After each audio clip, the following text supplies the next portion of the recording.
Bueno, y ya hemos recibido algunos mensajes de Osvaldo Burgos. Éxitos nos desea una sociedad en la que, y nos dice, una sociedad en la que todos nos percibimos como víctimas, es una sociedad en la que todos los demás se presumen culpables de nuestra victimización y es inevitable. Gran título. Bueno, muchas gracias, Osvaldo Burgos. Bueno, y si quieren comunicarse con Se Presume Culpable, le dejamos un número de teléfono, 3415-460378, y ahí vamos a recibir todos sus mensajes y también, ¿por qué no?, alguna inquietud, propuesta, consulta que quieran hacer. Así que bueno, estamos recibiendo 3415-460378.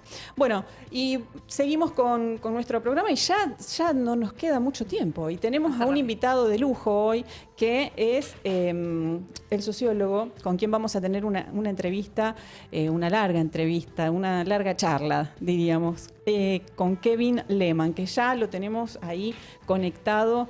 Kevin Lehmann es sociólogo y licenciado en Ciencias Políticas por la Universidad Complutense de Madrid. Es asesor de comunicación de la Federación Argentina de la Magistratura. Es profesor en posgrados de universidades nacionales, docente en ofertas académicas y conferencista en poderes judiciales de todo el país. Es vocero del Colegio de Magistrados y Funcionarios del Poder Judicial de la Provincia de Buenos Aires, codirector de la Diplomatura en Comunicación Judicial de la Escuela de Capacitación y la Universidad Nacional de Córdoba y autor del libro Comunicación Judicial, El Poder Judicial como actor en el espacio público, a quien ya le damos la bienvenida. Buen día, Buenos Kevin. días. Buenos días, Alejandra, ¿cómo estás? ¿Qué tal? Un gusto tenerte como invitado en nuestro primer programa. Me siento muy honrado, me siento muy honrado. Nosotros ya nos conocíamos, así Sí. que me encanta y bueno, les deseo lo mejor con este programa. Me gusta mucho el título, además. Bueno, muchas gracias.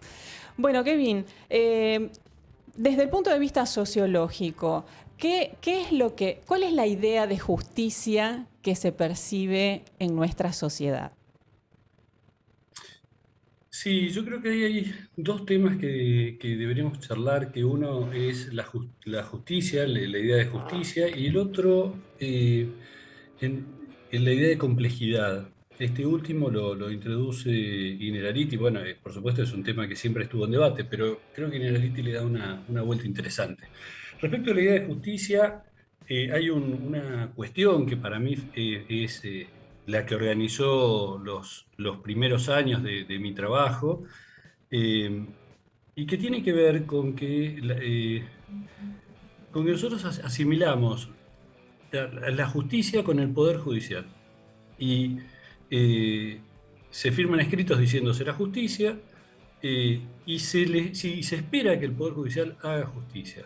Y la justicia, esto es algo que ya hace unos 16 años que venimos planteando, la justicia es un absoluto, la justicia no encarna. El sistema de salud no nos da salud. Nosotros hemos visto durante la pandemia que, sobre todo el primer año más dramático, el año y medio más dramático de la pandemia, que el sistema de salud no tenía una respuesta. Curaba los síntomas, atendía los síntomas, pero no había una vacuna, no había una estrategia de cura de eso.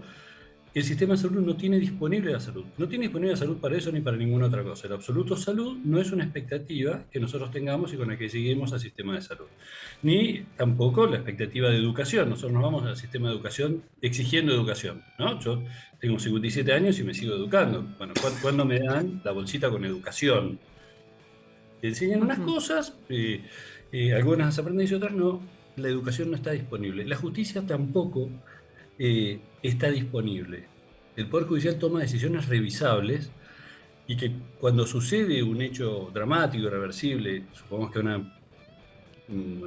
madre o un padre le matan a un hijo, lo que hace el sistema de justicia es tomar decisiones respecto del victimario, no respecto de la víctima.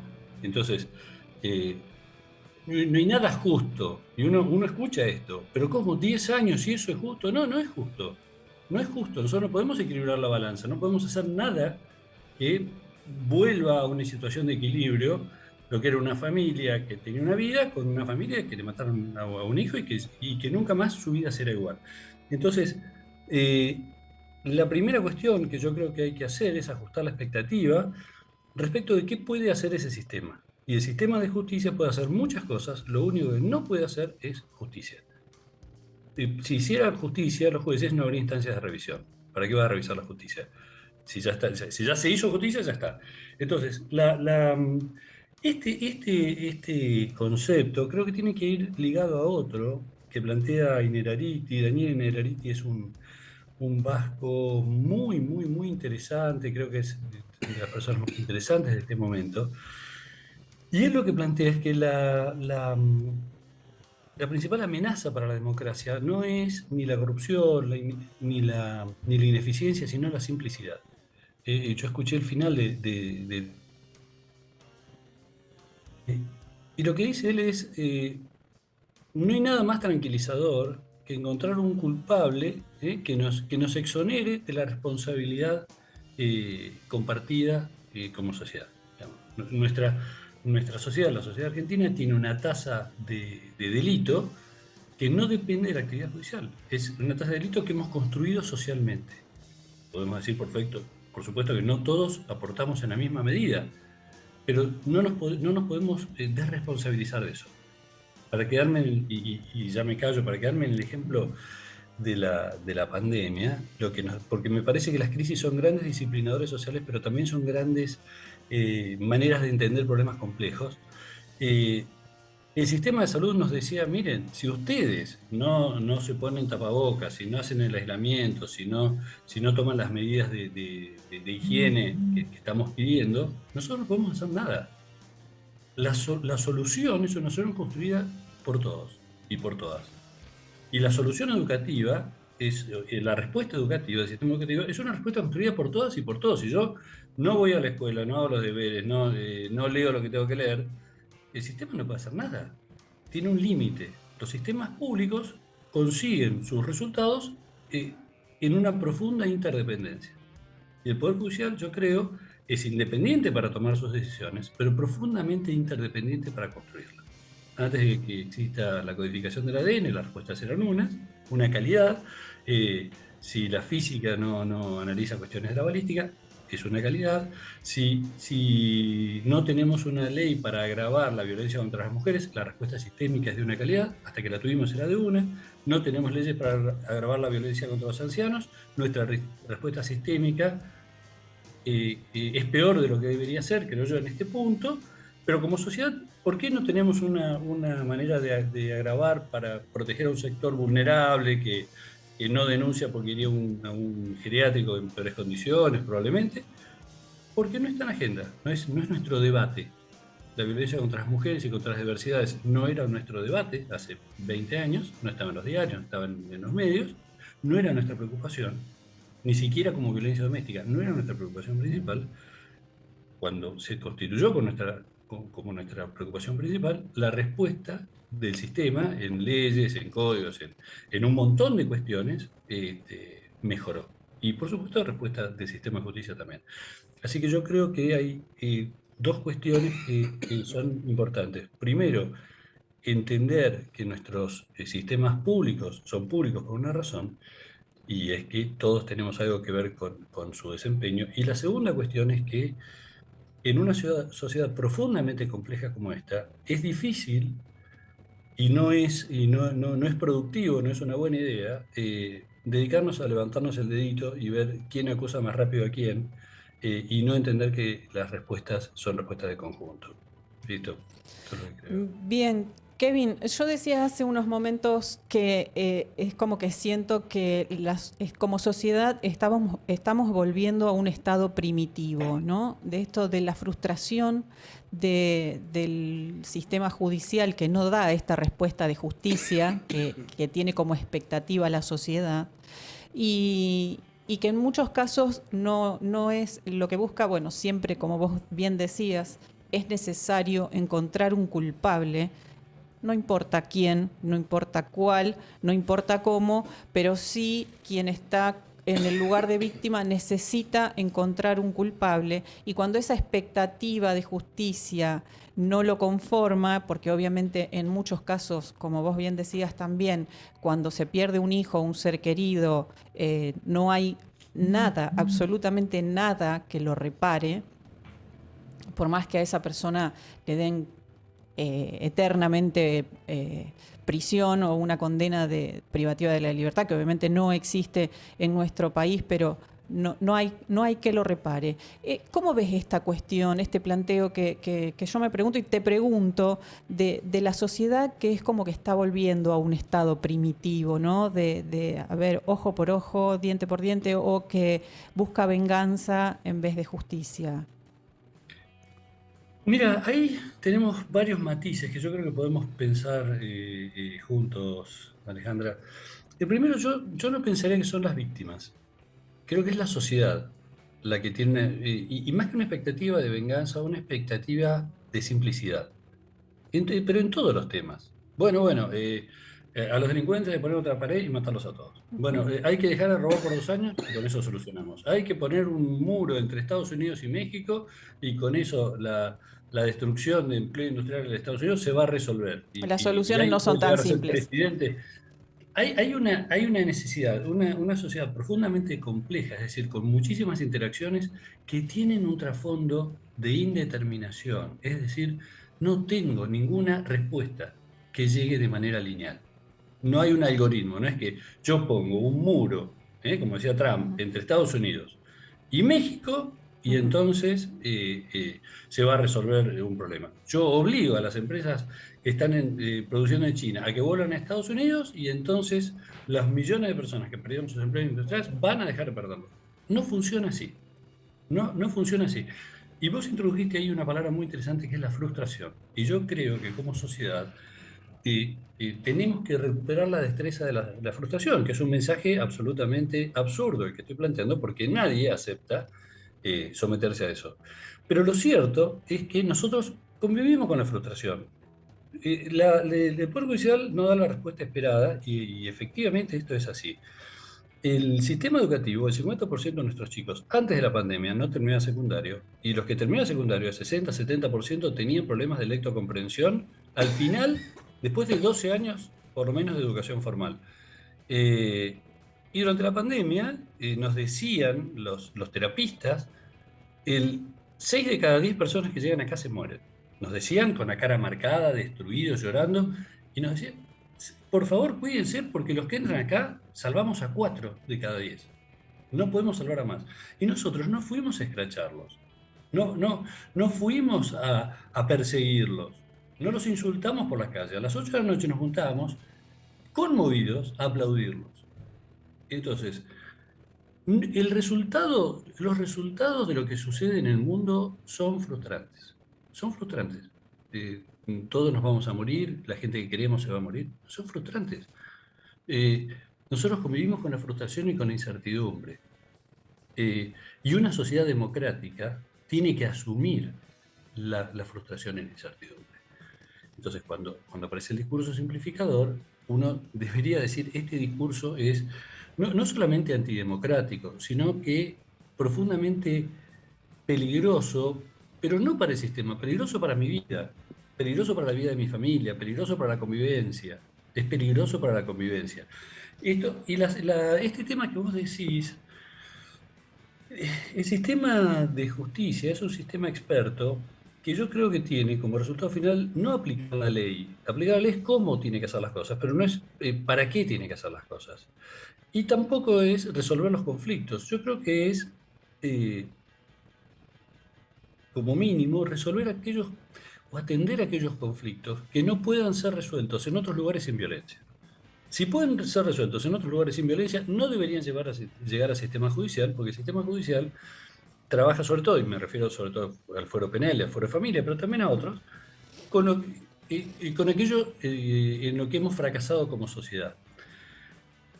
Y para sostener esa autorización de la ciudadanía, de la población, para que gente igual que nosotros, ciudadanas y ciudadanos que no son mejores que nosotros, que no son éticamente mejores que nosotros, que son exactamente iguales que nosotros.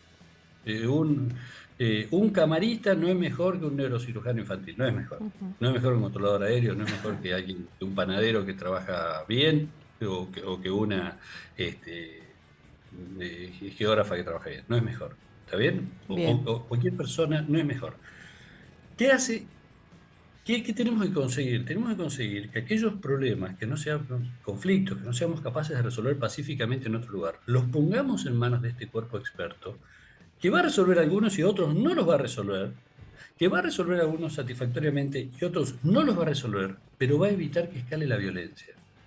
Porque esto que vos decías, eh, hace 4.000 años, el Código de Hammurabi o la Ley del Talión, cuando decían ojo por ojo, diente por diente, restringía la venganza. El Código de Hammurabi Claro, decía, si te roban una oveja, te tendrán que dar una oveja. Pero vos no podés matarle a 2 hijos porque te robó una oveja. claro. Si le pegaron un esclavo, tendrá que reparar eso, pero bueno, podés matar a toda la familia porque le pegó un esclavo. Y lo que vemos en nuestro país y en otros países es que una persona sospechada de un abuso termina siendo asesinada por sus vecinas y sus vecinos. Que Exacto. una, entonces, no es que emerge la violencia de 2022, es que retrocedemos 4.000 años. Claro. Pero yo diría que la aparición de esos fenómenos de violencia terribles y que nos preocupan mucho sigue siendo también un fenómeno marginal. Lo que no es marginal es la expectativa, no solamente no es marginal, sino que además crece de simplicidad. Bueno, no me importa, pero ustedes tienen que hacerlo. Claro. Miren, no tengo prueba, no tengo nadie. ¿Quién tiró la bengala en Cromañón? Exacto. 198 chicas y chicos murieron, además de todos los heridos. ¿Quién tiró la bengala? Exacto. ¿Cómo, cómo Ese ese, caso qué es, podía hacer ese tribunal? ¿Qué sí, puede hacer? ¿Qué puede ser la fiscala o el no hay fiscal? forma. ¿Cómo se mete en la sala Cromañón? Se mete en una cápsula de tiempo y ve quién tiró la bengala. Bueno, pero ahí se encontraron otros responsables, ¿no? Algún culpable tenía que haber, pero Ahí justamente está. no se encontró a quien tiró la bengala, que fue quien provocó verdaderamente semejante tragedia. Exactamente. Entonces, eh, eh, esto es frustrante, muy frustrante. Es terrible. No puede ser más terrible, pero es lo que sucede en el mundo. Es lo que sucede en la humanidad. Sucede esto. Sucede esto. Para mí era muy importante y muy gratificante y tenía muchas ganas de charlar con vos porque hace mucho que no charlábamos Sí, y me sí. encanta. Pero podría suceder que me enferme un minuto antes, que haya un problema técnico que impida que charlemos. Exacto.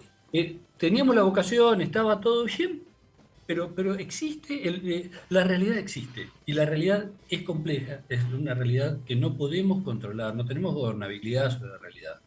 Sí tenemos la posibilidad de pensar políticas públicas mejor, sí tenemos la posibilidad de involucrarnos socialmente mejor, sí tenemos la posibilidad de avanzar porque la tasa de delito en Argentina no es igual que la de Holanda o la de Dinamarca, o sea que tenemos para hacer un montón de cosas. Sí, sin duda.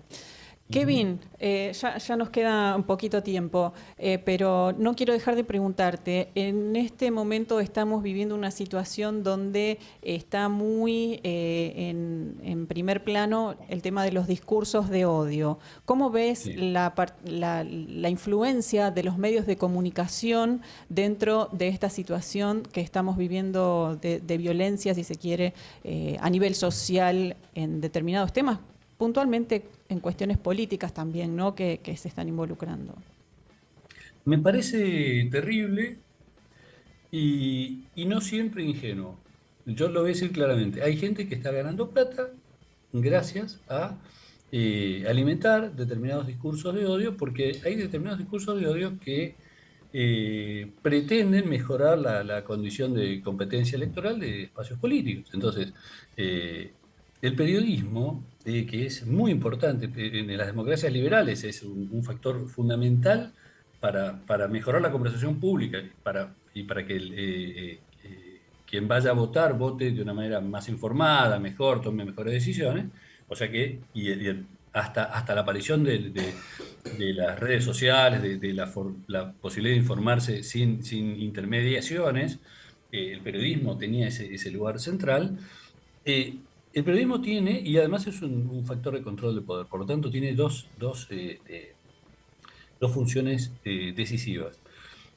Pero esas funciones se sostienen en tanto el periodismo también asuma como bien público la información. Ahora, si la tiene como un bien privado al servicio de sus intereses, entonces no puede reclamar el estatuto de protección que tienen tanto periodistas, porque deja de ser periodista, empieza a ser vocero de algo, vocero de alguien. Yo creo que los discursos de odio son muy peligrosos, y son muy peligrosos sobre todo porque son simples. El discurso de odio funciona bien porque es simple, es fácil de entender y de circular.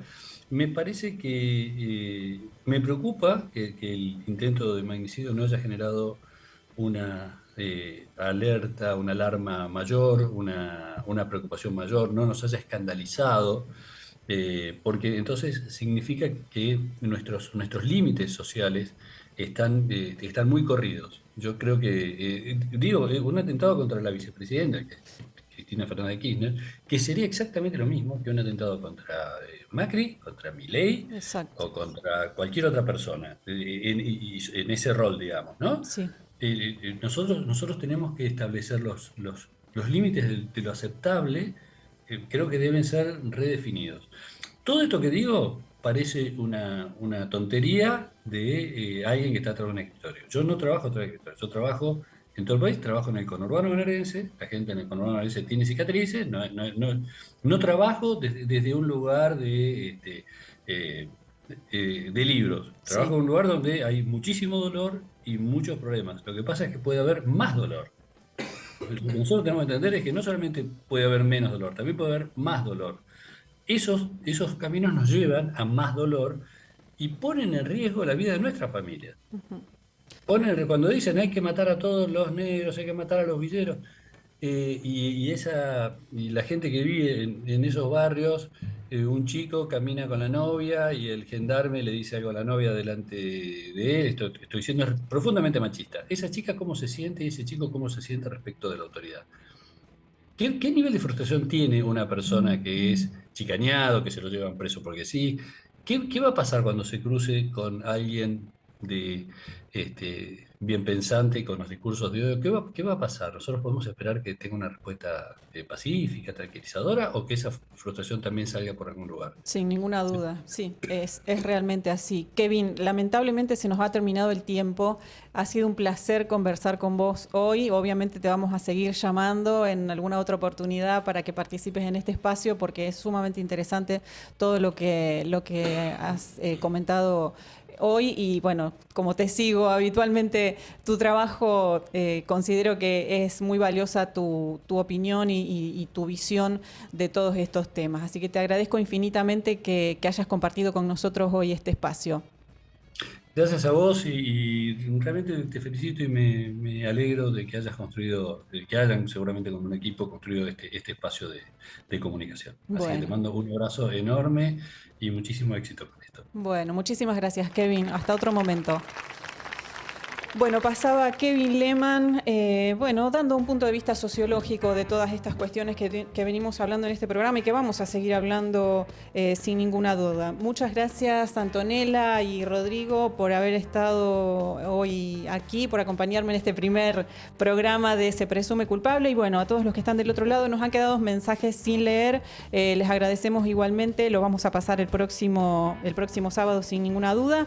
Y bueno, como les decía, les repito el teléfono 3415-460378 para quienes quieran mandarnos alguna consulta o alguna propuesta para trabajar en este espacio. Bueno, muchas gracias a todos, a quienes están del otro lado y a esta radio por habernos permitido participar y estar aquí en este espacio de Radio Vox. Esto fue Se Presume Culpable. Nos vemos el próximo sábado a las 9 de la mañana.